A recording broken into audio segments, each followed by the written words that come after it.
Pascal Okechukwu, the man Nigerians know as Cubana Chief Priest, spends his life throwing money in nightclubs, celebrating other people's parties, and posting videos that make headlines for spraying dollars on musicians. That is his brand. That is what made him famous. On June 16, 2026, he posted something completely different on Instagram. He said, and I am giving you his own words, "I must be in charge of Imo State someday." Not a local government seat, not a House of Representatives ambition which he had already declared back in April. He said governor. He said he wants to lead the entire state of Imo one day. Now, before you laugh this off as another celebrity making noise for clout, I want you to sit with something. This is not Cubana Chief Priest's first attempt at politics. In April 2026, he formally declared for the House of Representatives seat covering Osu, Olu, and Oru East in Imo State under the APC. He visited the party secretariat, he met officials, he was, by every account, taken seriously enough to be given assurances of support. And then something happened that most Nigerians missed completely. He stepped down before the primary election even took place.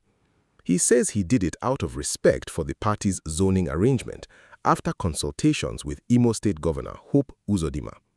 So here's the question this video is going to answer honestly. Is Cubana Chief Priest a serious political figure with real ambition and real access to power? Or is he a celebrity being used and using himself as a tool inside a bigger political game he does not fully control? Because the answer to that question tells us something much bigger about where Nigerian politics is heading. Stay with me. If you are new to the Policy Pulse HQ, this channel gives you honest Nigerian political analysis that goes beyond the headlines. Subscribe now and stay with me, because this conversation is bigger than one celebrity's ambition. From House of Reps aspirant to future governor, the full story.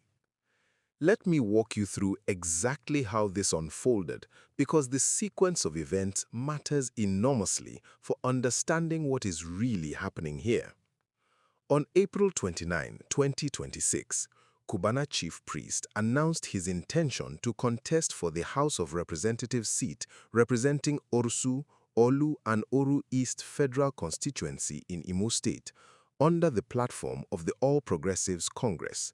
He made the declaration in a video posted online shortly after visiting the APC State Secretariat and meeting with party officials. In that video, he said, "I made known to them my humble aspiration to represent my people at the House of Representatives. Now God get power, let the will of God be done." He framed his ambition specifically as development-driven rather than personal enrichment. In his own words, "I am not coming to steal money. I want to add mine to the constituency and build more projects for my people." That framing is important, and we will come back to it. Weeks later, reports began to circulate that he had lost the party primary for that House of Representatives seat. Cubana Chief Priest publicly disputed that framing. He explained that he had actually stepped down before the primary election took place, following consultations with Imo State Governor Hope Uzodimma over what he described as the APC's zoning arrangement for that constituency. According to him, he respected the party's decision and withdrew from the race before a single vote was cast. That detail matters. There is a significant difference between a candidate who contests and loses and a candidate who withdraws before the contest even happens because a state governor has already determined through internal party zoning who the seat belongs to. One of those scenarios shows an electorate rejecting a celebrity's ambitions.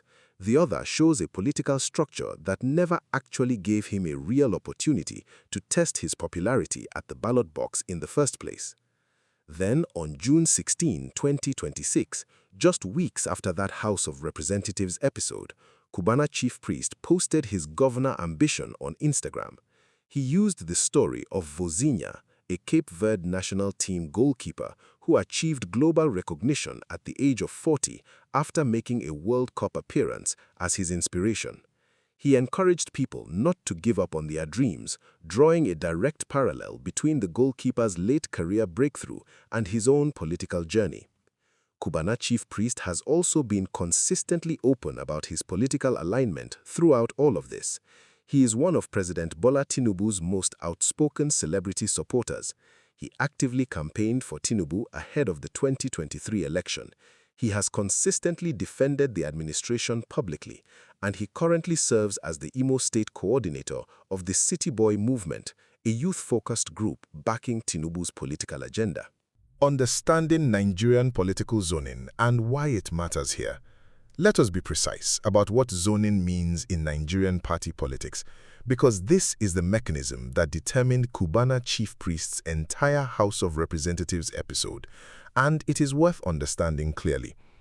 Zoning is an informal but powerful practice within Nigerian political parties where leadership positions and often candidacies for elective office are allocated to specific geographic areas, ethnic groups, or senatorial districts on a rotational basis.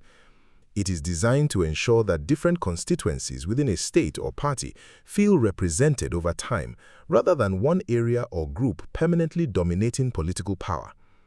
Zoning arrangements are typically decided by party leadership at the state level, frequently with direct input from the sitting governor if the party controls the state government.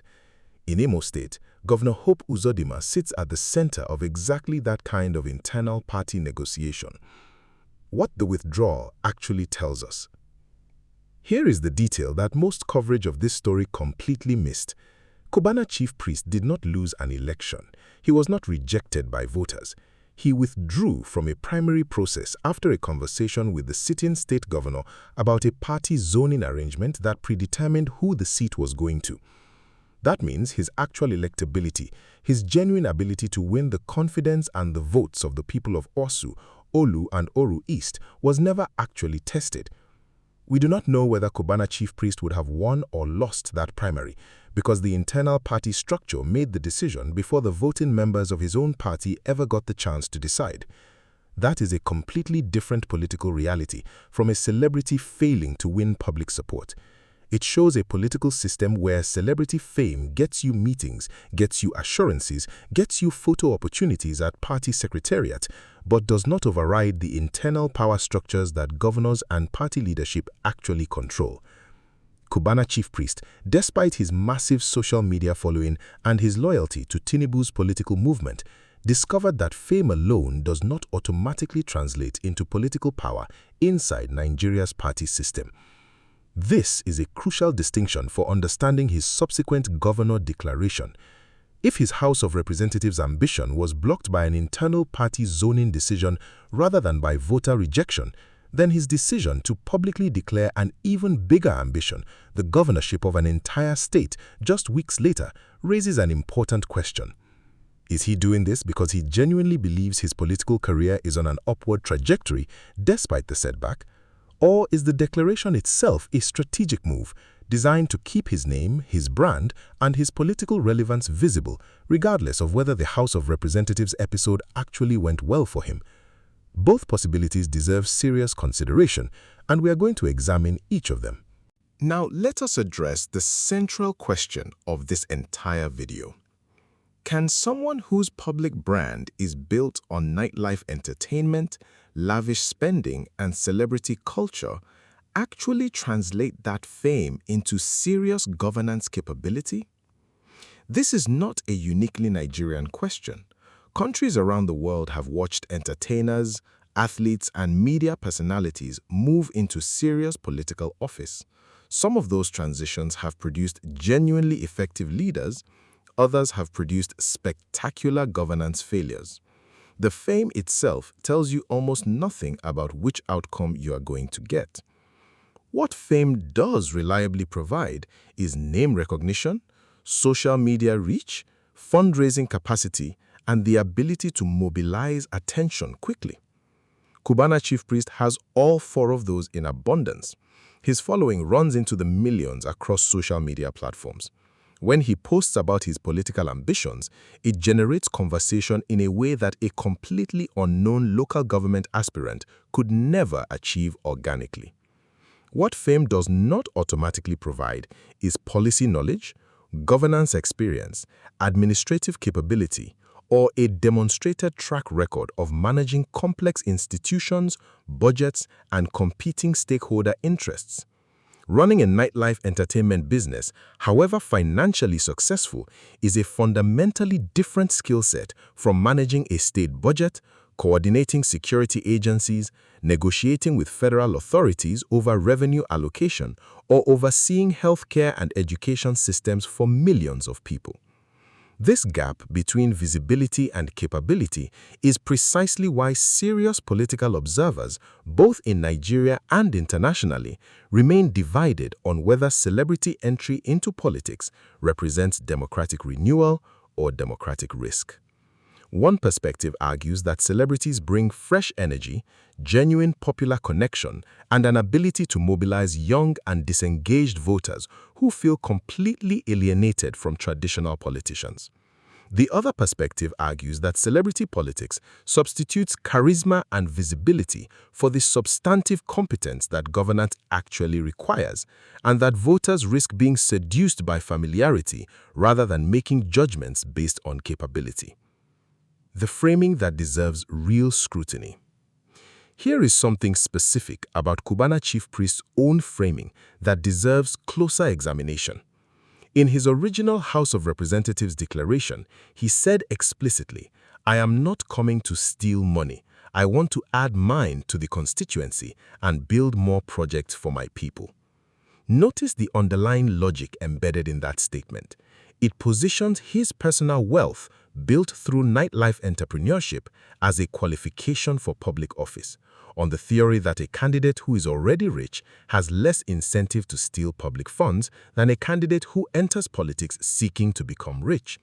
That is a genuinely common argument in Nigerian political discourse, and it deserves to be examined honestly rather than dismissed outright. There is some logical coherence to the idea that a wealthy candidate has reduced financial incentive for corruption, but the argument also has a significant blind spot. Personal wealth does not prevent political corruption, and Nigeria's history includes numerous examples of already wealthy individuals who entered public office and still engaged in significant financial misconduct once in power. Wealth reduces one type of incentive for corruption while doing nothing to address the deeper governance competence question of whether someone actually knows how to run a state government effectively, transparently, and in the genuine interest of the people they serve. There is also a structural political reality worth naming directly. Cubana Chief Priest's entire political trajectory, from his House of Representatives declaration through his governor ambition, has occurred entirely within and in close alignment with the existing APC power structure in Imo State. He did not build an independent political movement and challenge the establishment.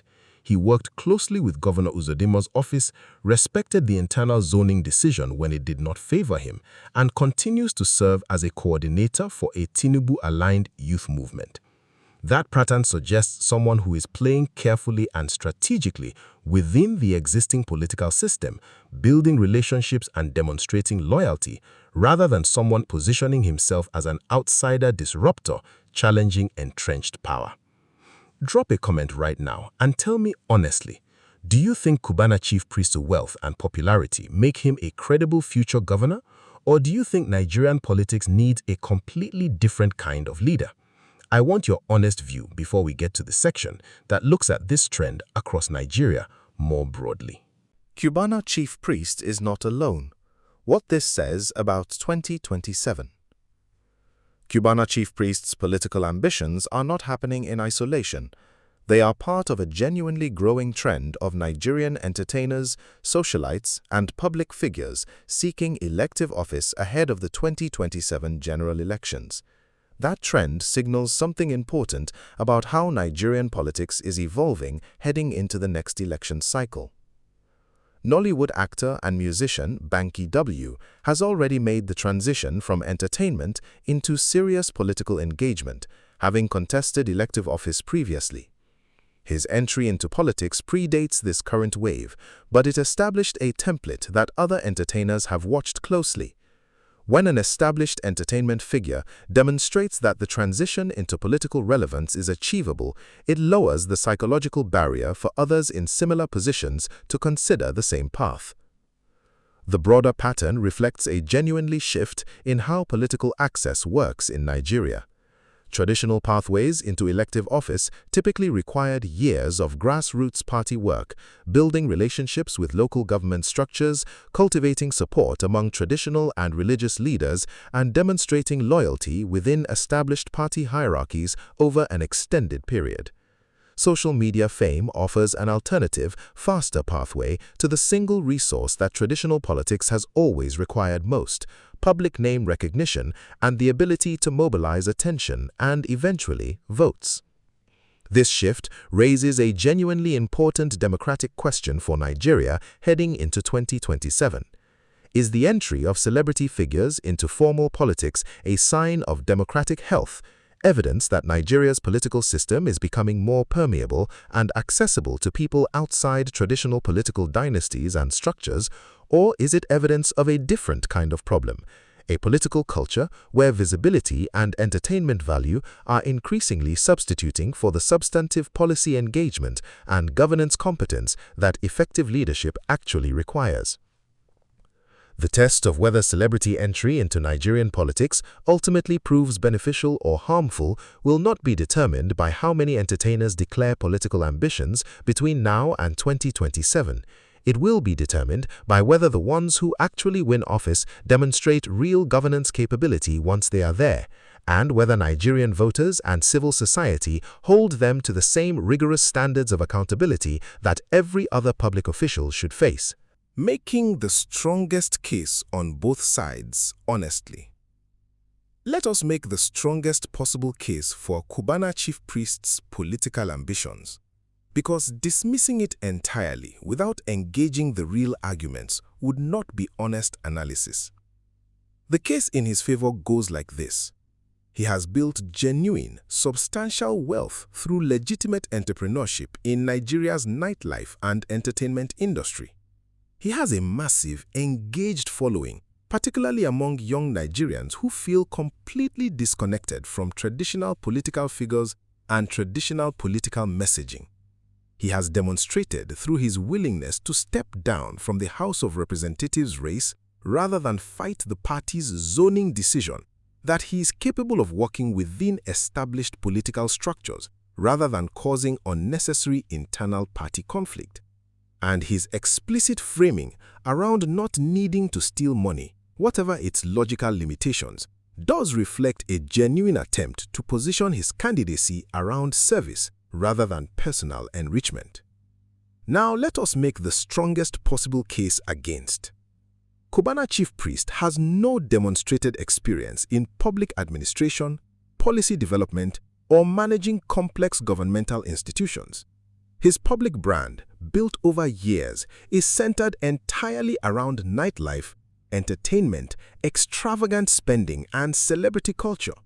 Values that stand in direct tension with the kind of disciplined, resource-conscious governance that a state facing serious economic and security challenges genuinely requires.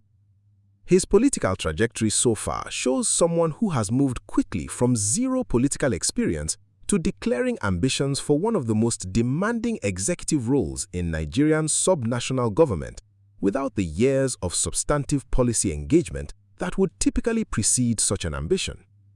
And there is a deeper concern worth naming directly. If wealthy, famous individuals with no governance experience can move directly into serious consideration for executive office simply on the strength of their celebrity brand and their political loyalty to whichever party controls the state, that pathway risks further concentrating political access among people who already have significant resources and platforms rather than genuinely opening politics to people with substantive governance ideas who lack celebrity visibility. The question that actually matters most is this one. If celebrity fame and party loyalty become an increasingly viable pathway into serious executive political consideration in Nigeria, what does that mean for the thousands of genuinely qualified Nigerians, policy experts, Experienced administrators, community organizers with real track records who lack the social media following and celebrity platform to compete for the same level of political attention and party consideration. A political system that increasingly rewards visibility over verified competence risks systematically excluding exactly the kind of substantive leadership talent that Nigeria's governance challenges actually require. That is the real stake in this story. Not whether one nightlife entrepreneur eventually becomes governor, but whether Nigeria's political system is quietly shifting its selection criteria away from demonstrated competence and toward demonstrated fame. 5 signals to watch as this story develops.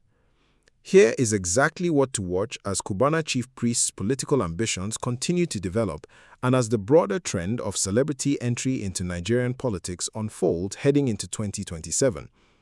The first signal is whether he actually files any formal declaration of intent for a specific elective office beyond social media statements. There is a significant difference between an Instagram post about a someday ambition and an actual formal declaration, party registration, or campaign structure. Watch for whether this moves from aspiration to formal political action. The second signal is his relationship with Governor Hope Uzodimma going forward.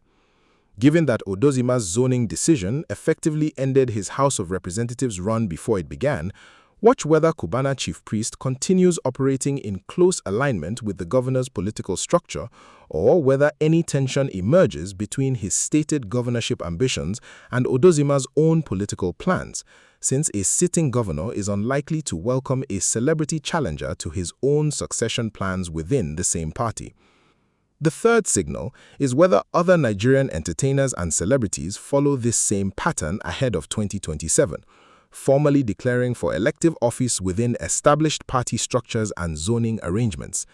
If this becomes a genuine wave rather than an isolated case, Nigerian political parties will need to develop clearer frameworks for how they integrate celebrity candidates alongside traditional party structures and zoning arrangements. The fourth signal is whether Cubana Chief Priest or any other celebrity following this pathway begins publicly engaging with substantive policy questions, specific plans for security, economic development, education or healthcare in Imo State, rather than general statements about service and development. Substantive policy engagement is the clearest signal of whether a celebrity candidacy is evolving into a serious governance project. The fifth signal is how Imo State voters themselves respond, whether through public opinion, social media engagement, or eventually through actual votes if Cubana Chief Priest does formally contest a future election. Ultimately, the question of whether celebrity fame translates into genuine political legitimacy will be answered not by political analysts but by the people of Imo State themselves. Here is where this story stands today. A celebrity nightlife entrepreneur has moved within a matter of weeks from declaring interest in a House of Representatives seat to stepping down before that primary took place due to a party zoning decision, to publicly declaring an ambition to one day become governor of an entire Nigerian state. Is Cubana Chief Priest a serious political figure or a celebrity testing the waters of political relevance? Based on everything we have examined, the honest answer is that we genuinely do not know yet, and neither does he. What we do know is that his political journey so far has occurred entirely within and in careful alignment with existing party power structures, rather than as an independent challenge to them. The bigger question this story raises is not really about one man's ambition. It is about whether Nigeria's political system is evolving in a direction that rewards genuine governance competence or one that increasingly rewards visibility, wealth, and political loyalty above substantive policy capability. That is a question every Nigerian voter should be asking about every candidate, celebrity or otherwise, as the country heads toward 2027. If this analysis gave you a clearer picture of what Cubana Chief Priest's political ambitions really reveal about Nigerian politics, share it with one person who needs to see it. Like this video, subscribe to the Policy Pulse HQ, and tell me in the comments, should fame and wealth qualify someone for governance in Nigeria? I will see you in the next one.